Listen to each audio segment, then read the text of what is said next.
Bonjour frères et sœurs de Notre-Dame du Mont-Carmel, chers paroissiens, chères paroissiennes. Cette capsule est pour nous parler de la parole de Dieu.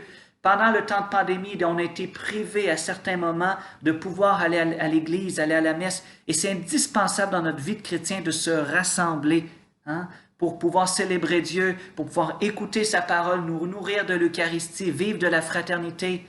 Mais ça n'a pas toujours été possible. Et cela nous provoque un peu. Tout d'abord, ça fait grandir notre désir, mais aussi ça nous invite à prendre notre vie spirituelle personnelle en main. Et c'est ce que j'aimerais vous proposer en vous parlant de la parole de Dieu.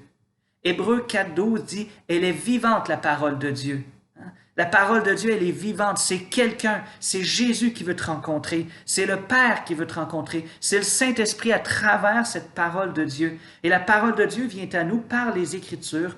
Et donc, nous voulons avoir un contact privilégié en ce temps avec la parole de Dieu. Parfois, on ne peut pas communier sacramentellement à Dieu, mais on peut toutefois communier à sa présence à travers la parole de Dieu. J'ai un ami qui avait été à l'église, et puis là, il rentre dans la chapelle, et puis là, il prend un long moment avec la parole de Dieu, de prière, et il ressort tout enthousiaste, il dit « Dieu parle! Dieu parle! » Il avait pris conscience à quel point la parole de Dieu était écrite pour lui, que Dieu, à travers la Bible, veut lui parler. Saint François d'Assise disait, quand tu écoutes la parole, c'est Jésus qui entre par tes oreilles. Quand tu écoutes la parole de Dieu, c'est Jésus qui entre par tes oreilles. On a soif de la communion avec Dieu et c'est bien. C'est bien. On a soif de l'Eucharistie, c'est bien, mais la parole de Dieu aussi, c'est une manière d'être en communion profonde avec le Seigneur. Notre vie, elle est appelée à ressembler à la vie de Jésus. On est appelé à être un évangile sur deux pattes, à incarner dans notre vie quotidienne l'évangile. Mais comment le faire si on ne se nourrit pas de la parole de Dieu? On m'avait parlé à certains moments d'un livre qui parlait qu'un homme s'était guéri du cancer en se nourrissant de carottes, de jus de carottes. Bon, c'est un peu spécial, il paraît que ça a marché. Je ne sais pas, je ne m'aventurerai pas là-dessus, mais dans tous les cas, il s'est nourri et sa peau est devenue orange, tellement qu'il s'était nourri de carottes, de jus de carottes, plein de choses avec des carottes. Il paraît qu'il y a des vertus, je ne sais pas. Mais si tu te nourris quotidiennement de la parole de Dieu, tu vas, j'allais dire, transparaître de Dieu, transparaître de l'Évangile. On devient ce dont nous nous nourrissons. Voilà. Donc, nous sommes invités pour que notre quotidien ressemble à Jésus, de nous nourrir de Jésus à travers sa parole, le regarder vivre. Saint Jérôme disait, ignorer les Écritures, c'est ignorer le Christ. Est-ce que tu connais Jésus-Christ? Et tu peux répondre oui ou non si tu connais les Écritures. Et c'est pas toujours facile de pouvoir être au contact de la Bible parce que pour certaines personnes, on ouvre la Bible puis on comprend rien, on comprend pas ce que ça dit. Mais vous savez, c'est comme toute relation. Quand tu commences une nouvelle relation avec un nouveau ami, ou ceux qui sont en couple avec votre conjoint, votre conjointe, quand c'est nouveau au début, peut-être que vous ne vous comprenez pas sur tous les points. Je sais que moi, par exemple, quand je commence avec une nouvelle équipe de travail, au début, on ne se comprend pas bien quand une personne réagit de telle manière et l'autre de telle autre, on ne comprend pas tout à fait ce qu'il y a derrière la tête, ce qu'il veut, ce qu'il pense. Mais c'est plus on se fréquente, plus on se comprend. Et c'est la même chose avec la parole de Dieu. Au début, tu ne comprends pas tout, mais plus tu la fréquentes, plus tu es fidèle, plus tu l'assimiles et tu la comprends. Tu finis par comprendre, j'allais dire, son langage. Pourquoi lire la parole de Dieu? Tout d'abord parce qu'elle est un feu, elle nous réchauffe et elle nous éclaire. La parole de Dieu nous dit d'elle-même qui elle est. Psaume 119, la parole est une lampe pour mes pieds, ta parole, Seigneur, une lumière sur ma route. Et en ce temps de pandémie, on a besoin de lumière, on a besoin de sa vérité pour orienter notre marche, pour savoir comment discerner et comprendre les choses. Nous avons besoin de sa parole. Et souvent, la parole de Dieu, dans Jérémie 5,14, dit « Voici, je veux que ma parole soit dans ta bouche un feu. » Nos paroles vont réchauffer le cœur des autres si on se nourrit de la parole. Et nous avons besoin nous-mêmes d'être réchauffés par la présence de Dieu dans sa parole.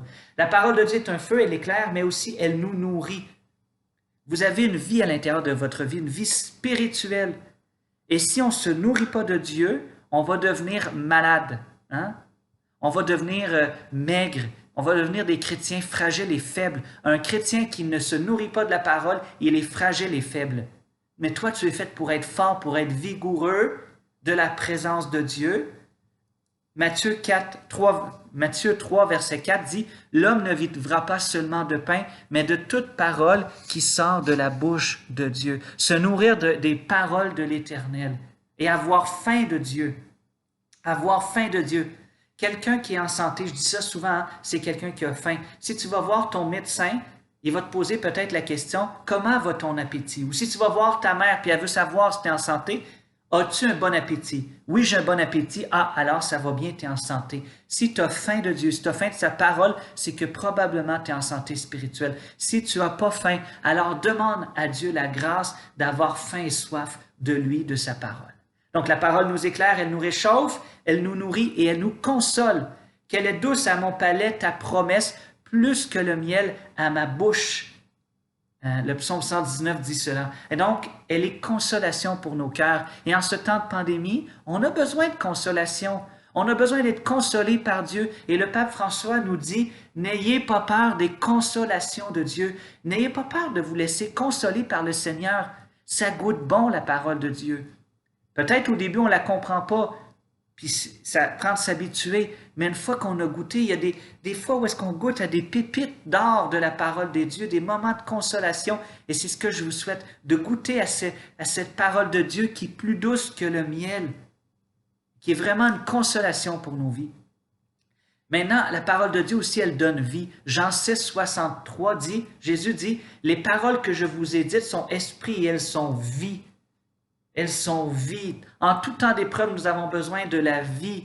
Et quelqu'un qui est rempli de vie, il est attirance. La parole de Dieu, elle te donne vie. Et pas simplement une vie pour ici, mais une vie éternelle. Plus tu te connectes à la parole de Dieu, plus la vie circule en toi. La parole de Dieu, il est aussi un roc. Vous vous souvenez, au Saguenay, il y a eu le barrage qui a cédé et l'eau a envahi dans le déluge, tout le centre-ville. Il y a une petite maison blanche qui est maintenant une source d'espérance pour le peuple. Elle est un modèle pour nous. Elle a tenu bon dans le torrent d'eau. Pourquoi? Parce qu'elle était, comme on dit au Québec, grandée sur le roc. Son solage avait été placé dans le roc. Ça allait jusqu'au roc. Et c'est pourquoi elle a été solide. Et Jésus te dit dans sa parole, à la fin du sermon sur la montagne, Matthieu 7, tout homme qui écoute la parole que je vous dis là et qui la mettait en pratique est comparable à un homme prévoyant qui a bâti sa maison sur le roc. La parole de Jésus est un roc pour que même dans les temps d'épreuve, tu demeures solide, tu demeures ferme. Et voilà pourquoi nous avons besoin de la parole de Dieu pour être solide dans l'épreuve à cause de lui. Et finalement, il y a une semence. On sait, Jésus va parler de la semence et qui porte du fruit 100 pour 1. Si la parole de Dieu n'est pas arrosée dans nos cœurs, elle ne porte pas son fruit. Nous devons accueillir la parole, nous en nourrir, arroser par une vie de prière et par une vie de charité, et elle va porter son fruit dans notre vie. Elle est semence. Dans le fond, des amoureux, ça se parle. Dans la prière, je crois que c'est Robert Lebel qui avait un chant, je ne suis pas certain, mais qui disait « Dans la prière, je te parle, dans ta parole, tu me réponds. » La parole, elle est là, la parole de Dieu, pour que tu sois en dialogue avec Dieu, pour que dans la prière silencieuse, tu l'entendes, tu entendes sa parole et que tu puisses aussi lui parler. Vous savez, des amoureux, des amoureuses, ça se donne du temps. Ça se donne du temps. Voyez, prenez des ados qui sont amoureux, amoureuses.